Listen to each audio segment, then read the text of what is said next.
setor carbonífero do sul catarinense comemora o projeto de lei que permitirá a extração do mineral até 2040. E você vai ver também.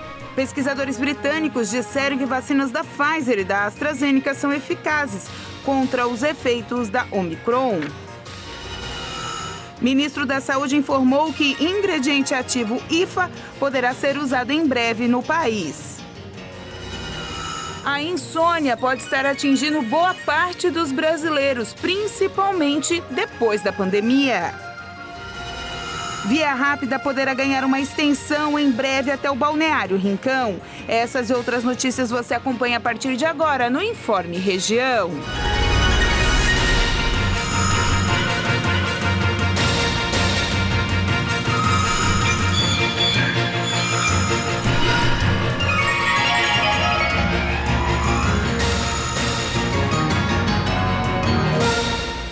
Olá, hoje terça-feira, dia 14 de fevereiro de 2021, tempo nublado e previsão de chuva forte agora no final do dia em todo o sul catarinense. Pesquisadores britânicos disseram que as vacinas da Pfizer e da AstraZeneca, após 2 doses, ajudam a neutralizar os efeitos da Omicron, mas uma terceira dose realmente é necessária. Pesquisadores da Universidade de Oxford analisaram o impacto da Omicron nas vacinas da Pfizer-BioNTech e AstraZeneca. No estudo publicado, os cientistas disseram que 2 doses dessas vacinas induzem níveis mais baixos de anticorpos neutralizantes contra a nova variante. Segundo a pesquisa, o combate a essa cepa foi melhorado com uma terceira dose da vacina. Os resultados são importantes, mas são apenas uma parte. Eles só examinam os anticorpos neutralizantes após a segunda dose, mas não nos falam sobre a imunidade celular. Segundo os pesquisadores, as vacinas continuam a proteger contra as formas graves com variantes anteriores. Eles lembram que a melhor maneira de se proteger é com a imunização. E o ministro da Saúde informou que o ingrediente ativo IFA poderá ser usado em breve no país e ainda elogiou as campanhas e a eficácia da vacinação no Brasil. Durante a inauguração do Biobanco Covid-19, que vai ser usado em pesquisas da doença, o ministro da Saúde anunciou o uso do ingrediente farmacêutico ativo nacional para a produção de doses da AstraZeneca pela Fundação Oswaldo Cruz no ano que vem. O IFA nacional está sendo desenvolvido pela Fiocruz a partir da transferência de tecnologia do laboratório AstraZeneca Oxford. Segundo Queiroga, o ingrediente ativo está em fase final de processo regulatório para aprovação. O ministro da Saúde ainda reiterou que o Brasil dá um exemplo mundial em relação à campanha de imunização contra a Covid por causa da redução expressiva do número de casos e de óbitos relacionados à doença. E sobre a variante Omicron, ele comentou que deve ter mais casos da nova cepa que ainda não foram detectados e falou sobre a importância da identificação de novas variantes para combatê-las. E sobre as variantes, São Paulo, Distrito Federal e o Rio Grande do Sul são os estados que mais apresentam casos de Omicron no país. Com 5 diagnósticos positivos, São Paulo é o estado com mais casos da cepa Omicron do coronavírus. Na sequência vem Distrito Federal, Rio Grande do Sul e Goiás, todos com 2 casos cada. O Ministério da Saúde também informou que 3 notificações estão sob investigação, 2 em Goiás e 1 em Minas Gerais. A nova variante do coronavírus foi identificada na África do Sul no final de novembro. A cepa foi classificada pela Organização Mundial da Saúde como variante de preocupação por sua maior transmissibilidade.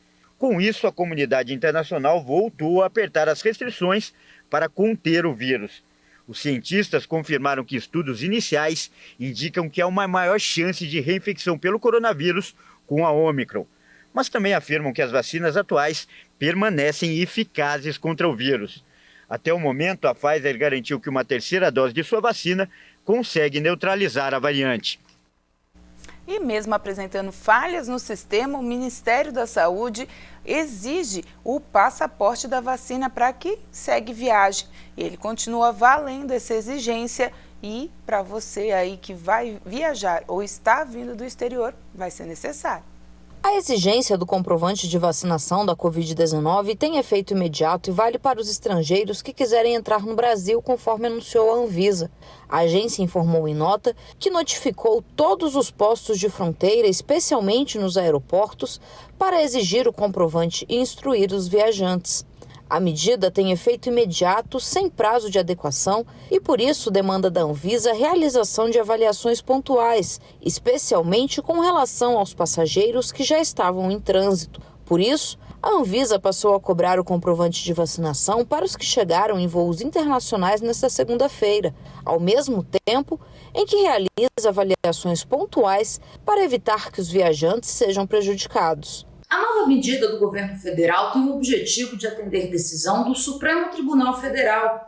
O ministro Luiz Roberto Barroso determinou que seja exigido o comprovante de vacinação para todos os viajantes estrangeiros que chegarem ao Brasil. No domingo, logo após a decisão, membros do governo federal se reuniram para discutir como atender a demanda.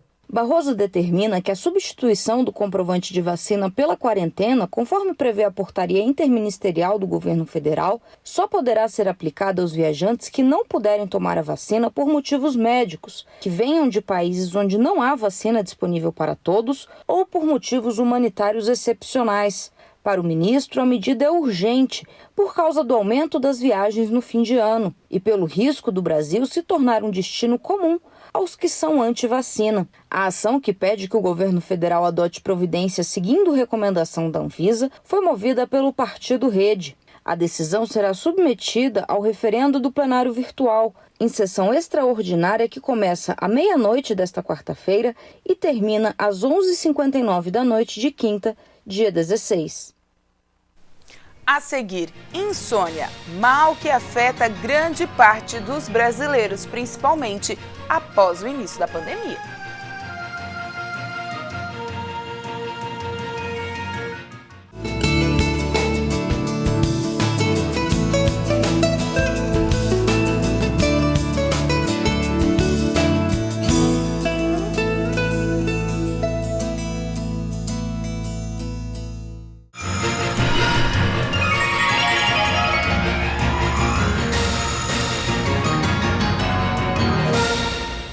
O magnata de origem sul-africana Elon Musk, fundador da Tesla e empreendedor espacial, foi eleito hoje pela revista Time como a personalidade do ano. Após divulgar o resultado, Edward Fenstetal, editor-chefe da Time, tweetou que poucos indivíduos tiveram mais influência que Elon Musk na Terra e potencialmente fora também. O fundador da Tesla e da SpaceX ultrapassou seu concorrente na corrida espacial e fundador da Amazon, Jeff Bezos, e se tornou a pessoa mais rica do mundo. Com mais de 66 milhões de seguidores no Twitter, Musk demonstrou influência também no mercado das criptomoedas. O bilionário provocou mudanças nos valores das moedas digitais após um único tweet, mas seu principal impacto socioeconômico ainda é com os inovadores veículos elétricos da Tesla. Em outubro, a marca ultrapassou o valor de $1 trilhão. Mas o céu não é o limite das ambições do empreendedor. Além da associação da SpaceX com a agência espacial americana NASA, Musk fala ambiciosamente sobre o interesse em colonizar Marte e planeja voos orbitais em 2022. Quem sabe? A insônia é um problema que afeta 70% das pessoas. E agora na pandemia, depois do coronavírus, trouxe um aumento desse distúrbio. Conheça nessa reportagem como ter uma melhor noite de sono. Sintoma de que algo está errado ou uma doença. A verdade é que a falta de sono tem preocupado cada vez mais as pessoas. Há quase 10 anos, o Danilo luta contra a insônia, que no caso dele acontece em momentos pontuais. Depois de uma situação difícil na família, os episódios da falta de sono ficaram frequentes. Em 2012, que nós perdemos a nossa irmã, ela faleceu.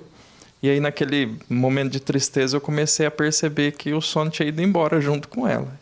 E aí ficou alguns meses, assim, de algumas noites em claro, outras parciais, acordava, não conseguia dormir. E aí depois eu percebi uma sazonalidade. Aí a depender da condição emocional, do nível de preocupação, de estresse, eu percebo que as crises elas se intensificam. Casado há 11 anos com esta fisioterapeuta, a rotina do casal é específica para tentar ter uma boa noite de sono. Elaine, que em determinadas ocasiões também tem dificuldade de dormir, mantém alguns costumes antes de deitar. Sempre, então, aí a gente tenta jantar o mais cedo possível. E aí, depois disso, a gente fica um tempo, assim, aí eu faço chá, depois de 1 hora, 1 hora e meia que a gente jantou. E aí, coloco a aromaterapia no quarto, deixo o quarto bem escuro. E são as tentativas para que tenha um sono melhor.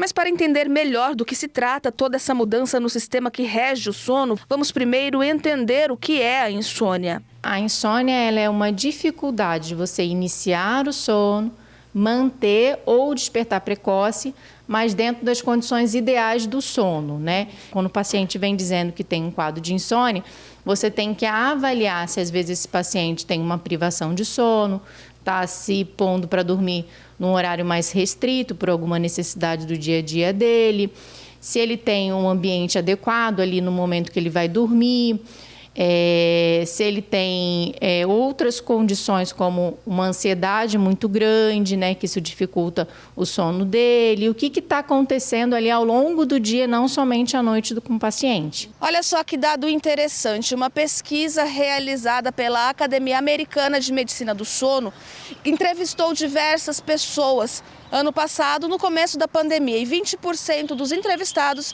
comprovaram que tinham algum problema para dormir. Este ano, 10 meses depois, a pesquisa foi refeita e o percentual aumentou.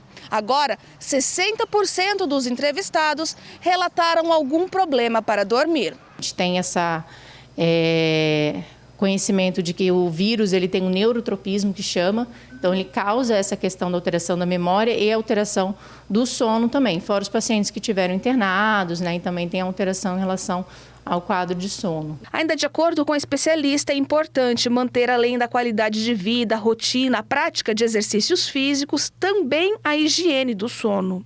A atividade física ajuda muito, então uma atividade física procurar não ser no período da noite, mas cada um tem o seu perfil. De acordo com a faixa etária, a gente tem cada necessidade de sono. E além disso, a gente tem os cronotipos, que é o perfil de cada um, em relação à necessidade de sono.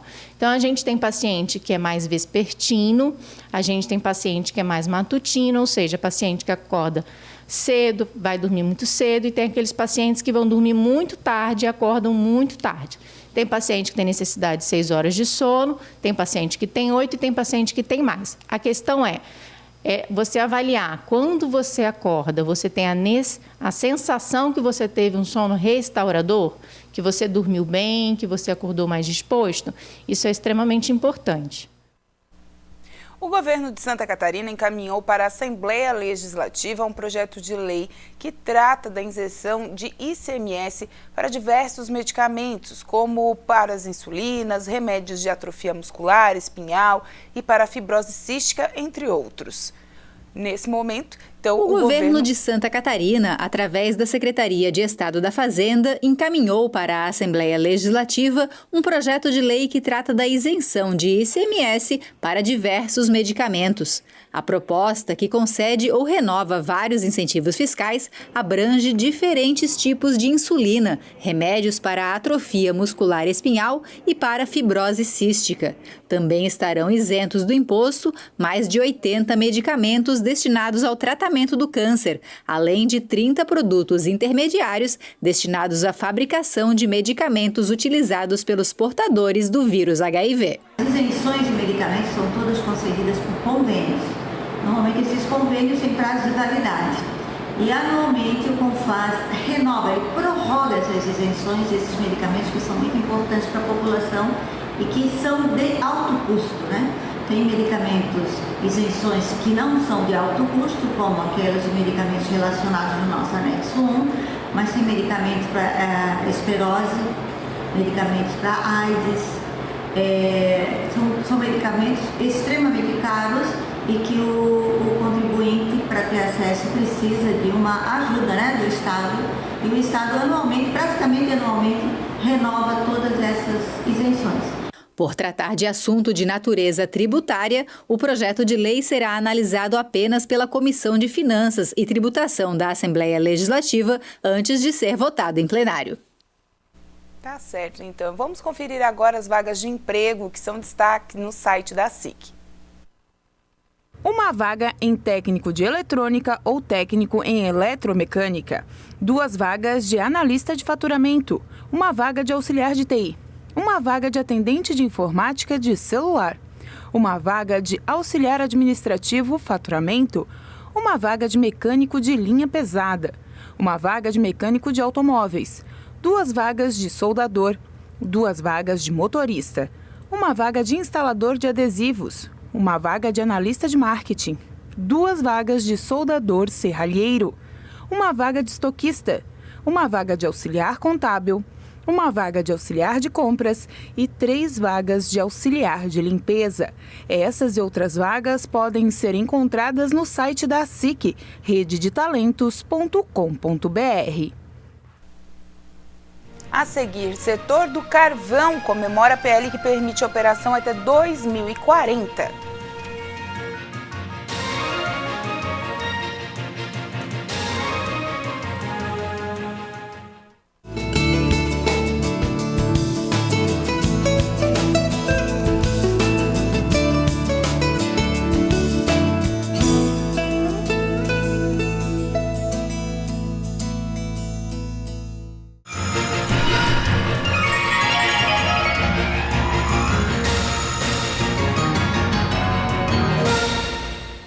A Via Rápida pode ganhar uma extensão em breve até o Balneário Rincão.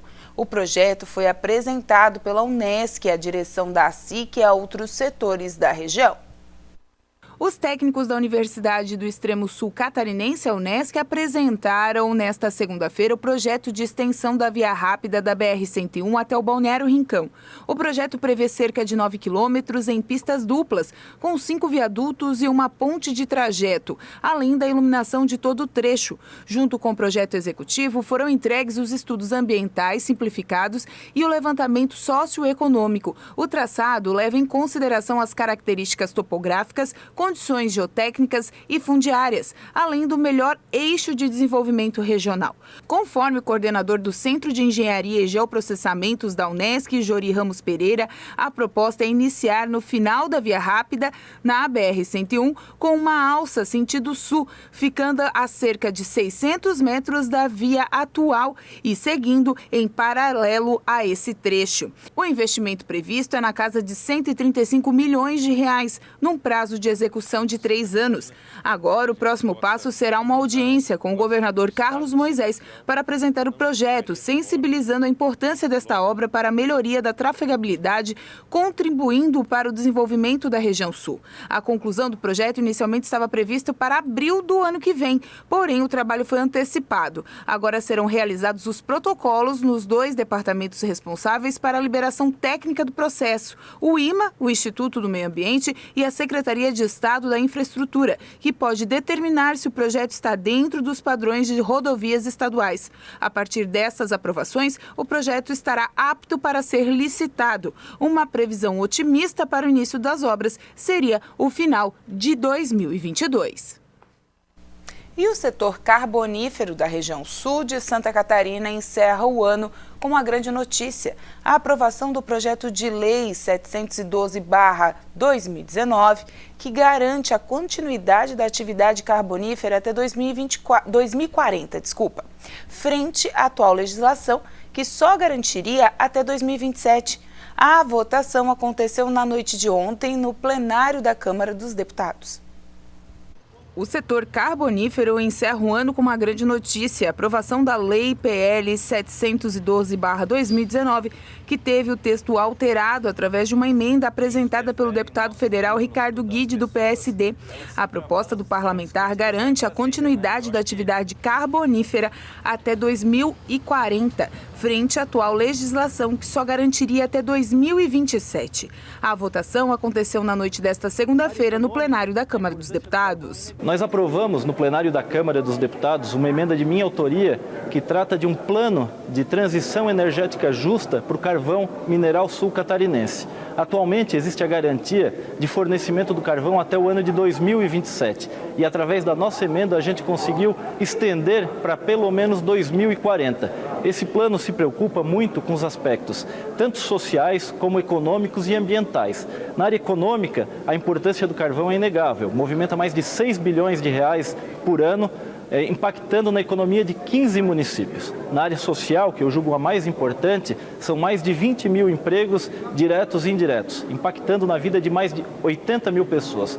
E também a área ambiental, tão importante para todos nós, que hoje a sua recuperação é financiada pela indústria carbonífera. Então, a importância da continuidade, né? Mas não é só isso, tem a importância para o nosso país. Nosso país vive um momento de crise hídrica e isso acontece em vários ciclos. E nesse momento, a energia termoelétrica movida a carvão é fundamental para o fornecimento elétrico de todo o nosso país, garantindo que a gente não tenha blackouts e falta de energia. Então, queria aproveitar também para agradecer a deputada Giovana de Sá, relatora do projeto que acatou a nossa emenda na sua integralidade. Agradecer também o autor do projeto, o senador Espiridião Amin, e a coordenadora do nosso Fórum Parlamentar Catarinense, a deputada Ângela Amin, que esteve conosco no plenário trabalhando para que a gente pudesse aprovar essa emenda com ampla maioria no Congresso Nacional. A autoria do projeto é do senador Espiridião Amin e a relatoria ficou a cargo da deputada federal Giovana de Sá. Com as mudanças, o PL volta ao Senado Federal e em seguida vai para a sanção presidencial. Em Santa Catarina, o complexo Jorge Lacerda, localizado em Capivari de Baixo, é o centro de uma cadeia produtiva que afeta 15 municípios e diversas atividades econômicas: mineração, transporte ferroviário, indústria do cimento, indústria de máquinas e equipamentos de mineração e serviços diversos, influindo diretamente na vida de 83 mil pessoas e na economia de 6 bilhões de reais anuais. É muita gente envolvida ainda no setor de carvão aqui na nossa região. Agora vamos conferir um giro de informações pela nossa região.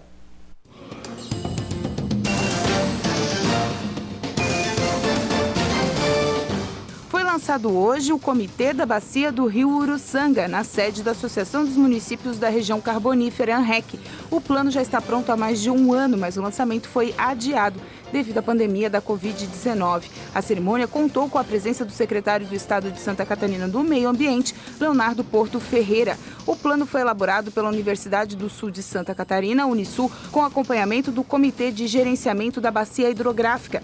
A contratação da universidade foi viabilizada pela sede por meio de uma colaboração entre a Fundação do Amparo à Pesquisa e Inovação de Santa Catarina e o SEMA. Os recursos investidos são do Fundo Estadual do Recursos Hídricos. Com a proximidade do verão, a Defesa Civil de Nova Veneza alerta a população para a necessidade de limpeza de terrenos baldios e calçadas. Com a chegada desta estação, o número de ocorrências meteorológicas aumentam e a participação da comunidade é importante para que lixos e entulhos não sejam arrastados para o sistema de drenagem, causando inundações. A Secretaria de Saúde de Criciúma comunicou hoje pela manhã que o Sistema Nacional de Regulação, o SISREG, está fora do ar. O problema acontece em todo o país e prejudica o agendamento de consultas especializadas e exames encaminhados pelas unidades de saúde básica. A queda do sistema foi provocada por um ataque hacker sofrido no Ministério da Saúde. No entanto, a Prefeitura de Criciúma informa que os atendimentos nas UBSs seguem normalmente e que o problema não afetou o trabalho de imunização contra a Covid-19. Após a conclusão da maior obra de engenharia para a contenção de encostas já realizada em Santa Catarina, o Estado lançou o edital de licitação para a manutenção das instalações elétricas da iluminação pública da rodovia SC-390, entre Lauro Miller e Bom Jardim da Serra, a Serra do Rio do Rastro. O valor total do investimento é de R$ 463 mil. Entre os serviços previstos estão a manutenção corretiva, o fornecimento de reposição de peças, ferramentas e materiais, a substituição de todas as luminárias de iluminação pública atuais por iluminação de tecnologia LED, revisão completa dos postes metálicos localizados ao longo do trecho e seus componentes internos, entre outros. E com essas informações a gente encerra o Informe Região desta terça-feira. Lembrando que você pode seguir a gente nas redes sociais, @TV Primavera, no Instagram, no Facebook e, é claro, no nosso canal do YouTube. A todos vocês, uma boa noite de terça. Até amanhã.